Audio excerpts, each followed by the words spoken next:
It was the cruelest kind of rejection. Nancy Calloway stood in the lavish ballroom, surrounded by marble pillars and twinkling chandeliers, wearing a sapphire gown that highlighted her deep brown skin. She had never felt so excited and nervous at once. That night, she was sure a marriage proposal was coming from a man whose pockets were deeper than any ocean. Yet, instead of celebration, she heard the words that would haunt her for years. "I'm sorry, Nancy, but my family would never approve. Your complexion, it doesn't fit with what we want." No one in the crowd heard him say those words, but Nancy heard them clearly. She felt as if someone had struck her in the chest. Her dark skin, which she had been taught to carry with pride, was now labeled as undesirable. The man's eyes flickered with shame. He refused to meet her gaze. Then he walked away, leaving her alone in the swirl of glittering dresses and tailored tuxedos. It was the moment that changed everything for Nancy Calloway. Nancy's entire life had been a dance between two opposing truths. On one hand, people belittled her because of her dark complexion. On the other hand, they chased her whenever they discovered she was the daughter of Atlas Calloway, one of the richest businessmen in the country. It was a strange existence.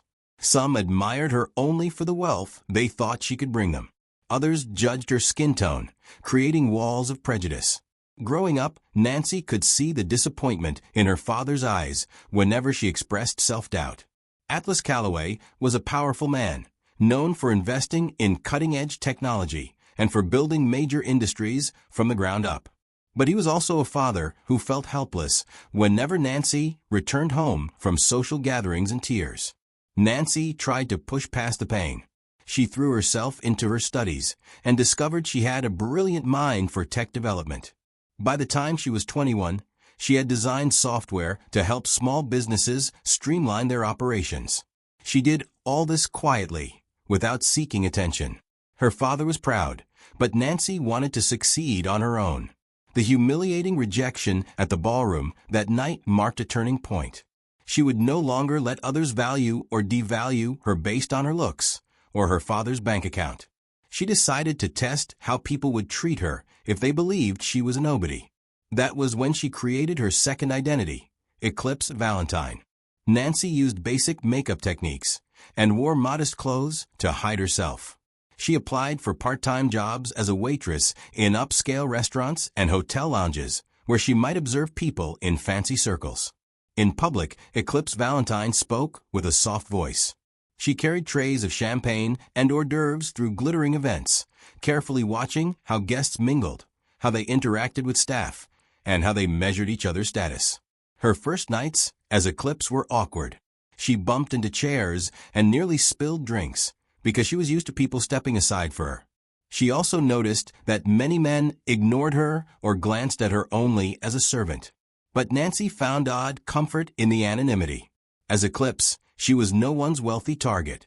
She was invisible, free from the usual stares that came when people realized she was Atlas Calloway's daughter. Soon, rumors spread in high society about a new waitress with striking features.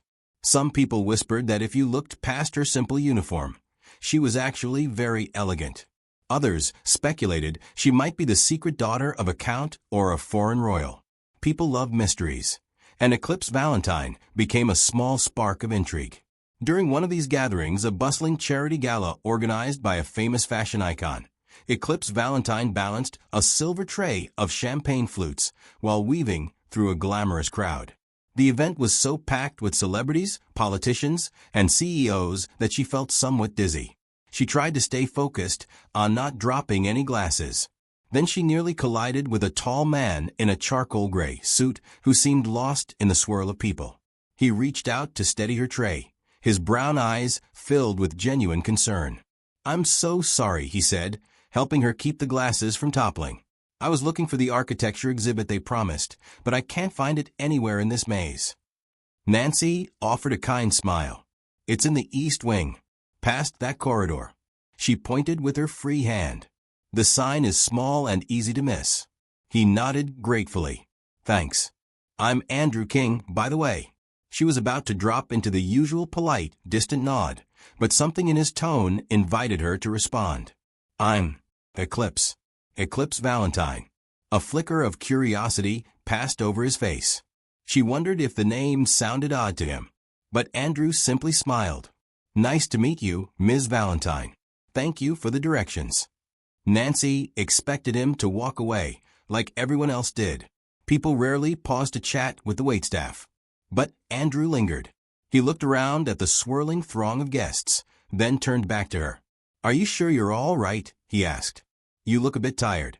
She let out a small laugh, both surprised and touched by his concern. "Yes, just a busy night." Andrew offered one last smile before stepping away. Nancy's heart fluttered in a way she hadn't felt in a long time. It was more than attraction. It was the simple grace of being acknowledged as a person. Over the next weeks, Nancy found herself crossing paths with Andrew at various events. Each time, he greeted her politely, with the same warmth as the first night. He talked about his passion for designing sustainable buildings. He never boasted about money or success. He seemed genuinely curious about what she thought. At first, Nancy kept her guard up. She had spent too many years watching people treat her like a prize or a burden. But Andrew's sincerity melted her defenses. After a while, they started meeting on purpose, finding little corners away from the grand ballrooms so they could talk in private. They discussed everything from architecture to technology, from small acts of kindness to their favorite foods. Nancy realized that Andrew had experienced loss in his past. He spoke vaguely of a brother who had died years ago. She noticed him go quiet whenever he mentioned certain names or places. In return, Nancy shared only half-truths about herself. She said she came from a modest family. She never mentioned her father's name. She never said a word about the fortune that could be hers if she chose to take it. Their bond grew beyond polite conversation. Andrew invited her to walk through construction sites, where he explained how beams supported weight and how natural light could be captured to reduce energy costs. Nancy confided in him about her passion for software design, though she kept it general and did not reveal her biggest successes. Each time they parted, Andrew's eyes shone with new admiration for Eclipse Valentine, the mysterious waitress with a secret tech mind. But Nancy knew their relationship was built on secrets. There would come a time when the truth had to be faced. Meanwhile, Nancy continued her double life. By day, she worked on her latest software project, a blueprint for an efficient cloud system that would revolutionize online business operations. She collaborated with her father's companies indirectly, refusing to attach her real name until she felt confident that the product's success would rest on its quality, not on the Callaway family name. By night, she was Eclipse Valentine, carrying trays at high-profile gatherings. Word spread in hushed tones about Eclipse's intelligence and quick wit. Some guests even teased the idea of offering her better opportunities. But nobody did. People were more comfortable leaving her in a role they understood, an anonymous, pretty waitress. Except Andrew King. He phoned her one afternoon, sounding excited and breathless. "There's a new art exhibit in the old library. It features architectural sketches from the early 1900s. Would you come with me, Eclipse?" She almost said no, because it might be risky to be seen together in public. But the sound of his voice, filled with genuine enthusiasm, was hard to resist. They met at the library's grand entrance, where thick, carved doors led into a quiet hall. Nancy wore a plain navy dress. Andrew wore a simple jacket. They might have been any ordinary couple strolling through historical sketches and dusty manuscripts. But Nancy had never felt more special. Andrew was fascinated by the detail in each sketch, while Nancy asked questions that showed she cared about his passion. Afterward, they walked to a small cafe. They sipped tea in a dim corner. Andrew finally opened up about his brother, David, who had drowned one summer while visiting a friend's estate. Andrew hinted that there was more to the story, something about the friend's family he didn't quite understand. But it still brought Andrew deep pain. Nancy listened quietly, her own heart beating faster. She had once witnessed a tragic event years ago, too. It involved her father's younger brother, Andrew Callaway, who had died under mysterious circumstances at a summer house by the lake. For some reason, hearing Andrew King's story made Nancy wonder if there was a strange link. but it felt impossible. Still, she tucked away the thought and focused on comforting him in that moment. Over time, Andrew began to talk about wanting to settle down, maybe find a partner who truly saw him for who he was. Nancy felt torn. She was falling in love with him, but she hadn't told him the real truth about her identity or her father's business. She hadn't even shared her real name. One evening, Nancy was invited as her true self to a corporate fundraiser her father hosted. She decided to attend out of respect for Atlas, but she dreaded it. Attending such events as Nancy Calloway meant dealing with old rumors, curious stares, and forced smiles. This particular gala was different, however, because a new face in the crowd caught her off guard. Andrew King had been invited by one of the design teams sponsoring the fundraiser.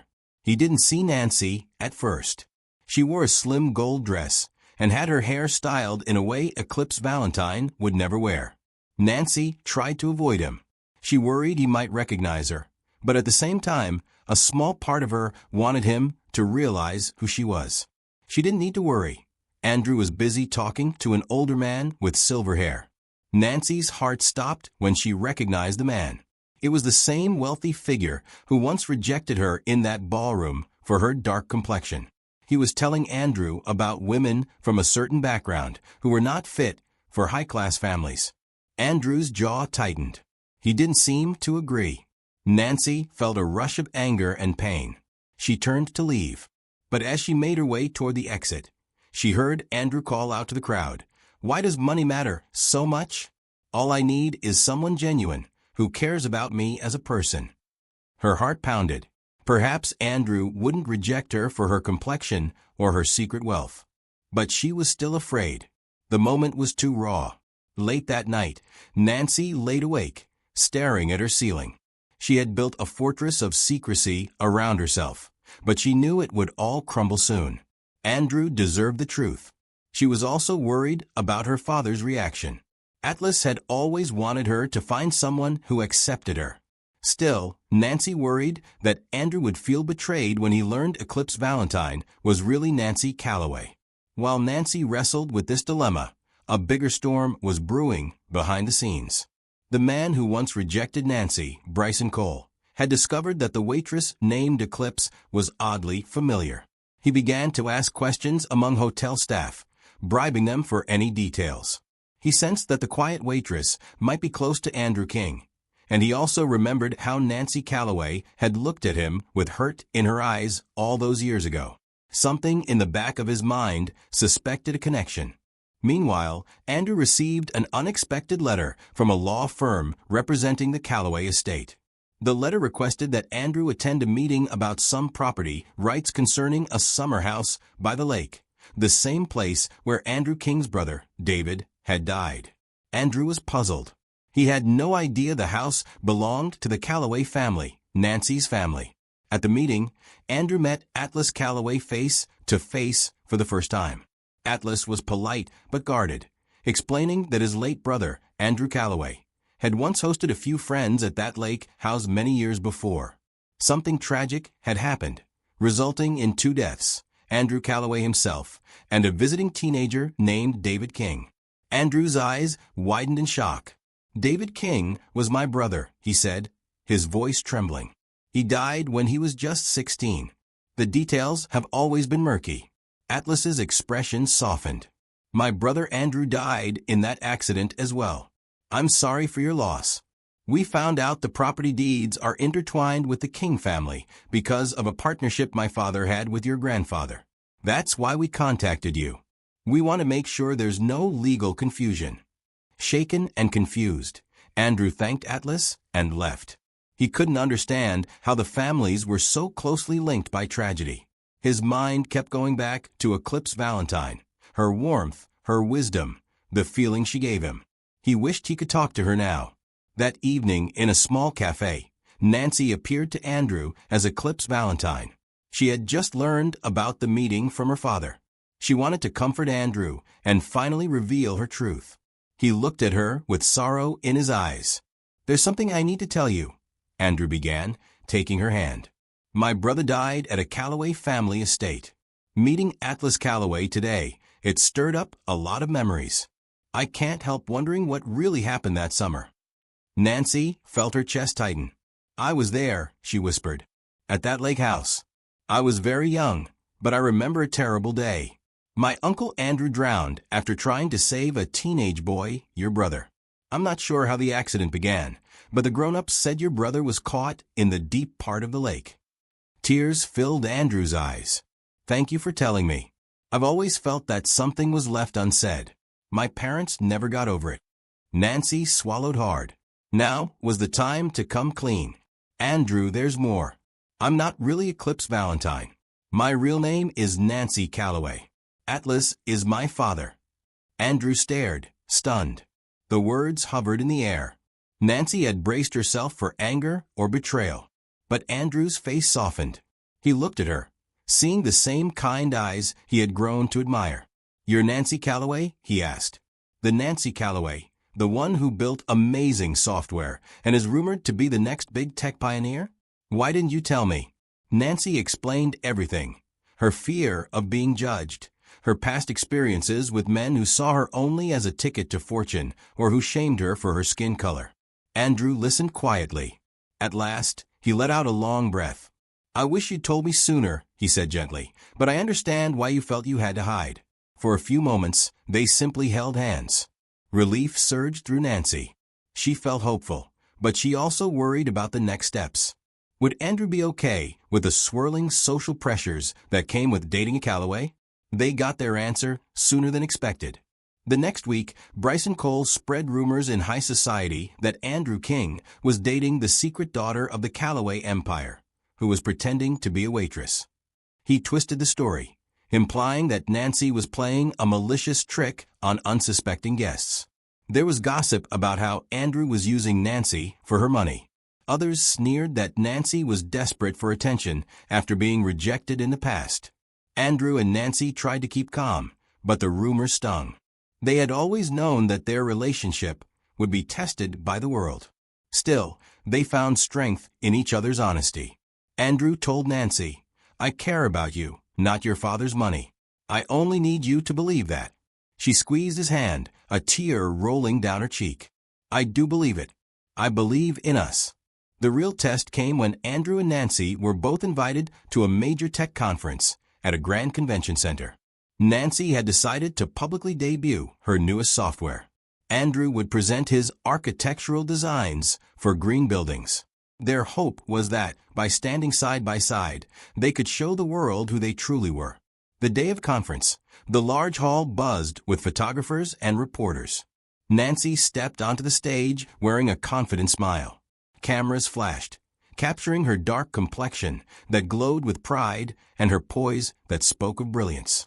She explained how her software would reduce manual labor and create new opportunities for small entrepreneurs. The audience erupted in applause. Then Andrew took the stage to present his vision for a city with sustainable homes and offices. While he spoke, Nancy watched from the wings, filled with admiration. She remembered how gentle he was the first time they met, how he had apologized for nearly colliding with her. He had seen past her uniform to the person beneath. They walked hand in hand back to the house, the echoes of old tragedies replaced by hope for the future.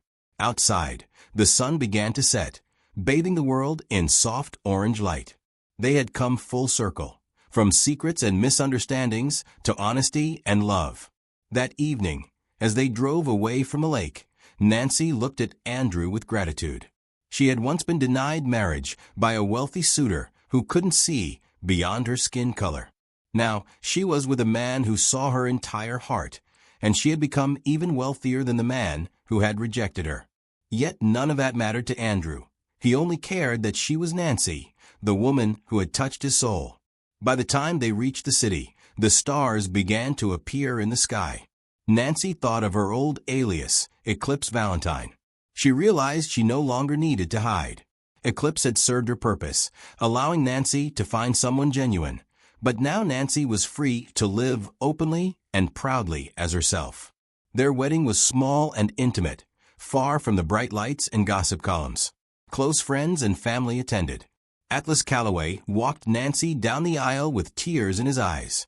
Andrew stood at the altar, looking at Nancy like she was the light of his life. They exchanged simple vows, each promise coming straight from the heart. When they kissed, the guests clapped and cheered. It was an honest celebration, untainted by shallow judgments. Later, Nancy would remember that moment as the happiest of her life. The day she started a new chapter with a partner who loved her for all that she was, her brilliance, her drive, her compassionate nature, and yes, her dark complexion that Andrew found beautiful, not despite, but because it was part of who she was. They both knew they would face more challenges ahead. Society might try to label them, and enemies like Bryson Cole might continue to spread gossip. But together, they felt unstoppable. They had learned that acceptance and love could blossom in even the most hostile environments, as long as they stayed true to themselves. And so Nancy Calloway, once belittled and then disguised, finally stood in the open, shining brighter than ever.